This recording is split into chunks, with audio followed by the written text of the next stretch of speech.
Egaa jalqabuma kaa wanti beekuu qabnu namni tokko waan tokko fayyadamuudhaaf egaa Waaqayyo jalqabuma dhala namaatiif maal kenne bilisummaa kenneef jechuudha.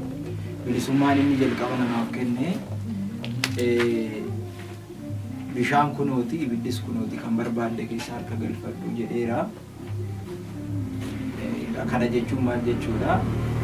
Namni hundumti keenyayyuu social meediyaan yeroo kanatti akkuma beekamu bara kana keessatti baay'ateera. Namni social meediyaadhaan mataan isaa hidhameera. Social meediyaa sana waan gaariidhaaf yoo fayyadamne nuti fayyadamaadha jechuudha. Waan gaariif yoo fayyadamne.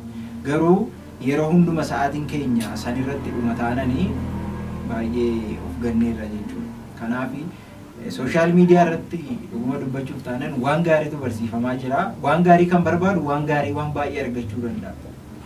Kanaan dura akkuma beekamu yeroo hamma kanatti social meediyaan kun hin babal'atinitti namoonni baay'een rakkachuu danda'u, dhiphachuu danda'u jechuudha. Sababni isaa barnootaaf haalli mijataan jiru kallattumaan barachuudha malee amma kanatti akka kanatti teekinooloojiin babal'atee sadarkaa itti sana argachuu dandeenyu miti jechuudha.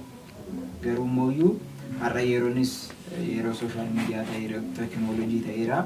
Waan gaariif of fayyadamne akka gaariitti jedheen fudhadha. Garuu yeroo tokko xiqqoo keessa ba'uun ni jiraata. Keessa ba'uu sanarraa immoo of eeguun dirqama jechuudha. Fakkeenyaaf waan sadeen dubbadha.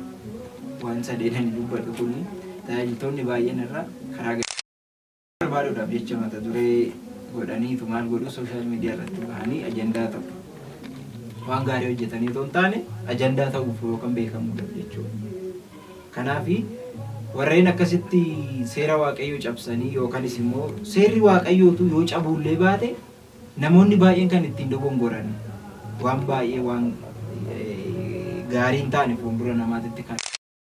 Lammaffaa irratti immoo akkuma beekamu namni dhugaa dubbachuuf taananii kasoominaan tajaajilu baay'ee xiqqaateera jechuudha. Baay'ee xiqqaate. Hundumtuu maal barbaada? Maal jedhama? Zinnaa kan jedhamu kun maal jedhama afaan Oromootiin? Jajuu barbaada jechuudha namni hundumtuu. Maaliif silaa akkamitti tajaajiluu qabna? Amma dhugaa dubbachuuf taananii uummanni baadiyyaa tajaajila hin waaqessu jechuun hin danda'amu. Sababni isaa maaliif beektanii? Namni isa tajaajilu sun fuuldura isaa dhaabbatee gaafa sagalee Waaqayyootti dubbatu akka Waaqatti ilaalu ni sodaatu. Sagalee inni dubbatu sanas dhaga'uu barbaadu sirriitti.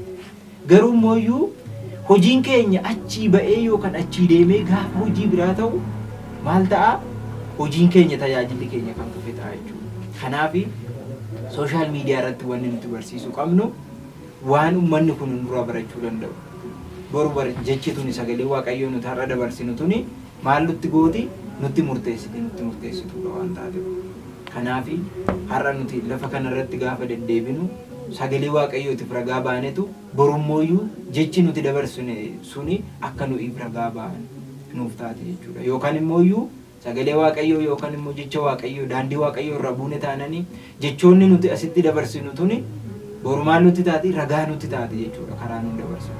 Kanaaf Waaqayyoon hunduma keenya social mediaas ta'e wanna baay'eetu jira kan addunyaa kanarratti nama dogoggorsiisan. Kanaaf hundumarraa tajaajilaan of eeggachuu danda'uu qaba jechuudha. Kanaaf hundumarraayyuu akka gaariitti yoo fayyadamne gaariidha. Garuu immoo waan gaariif of fayyadamne dhiisuun irra filatamaadha jechuudha. Garuu yoo waan gaariirraa baranna ta'e waan gaariidha jechuudha barbaada.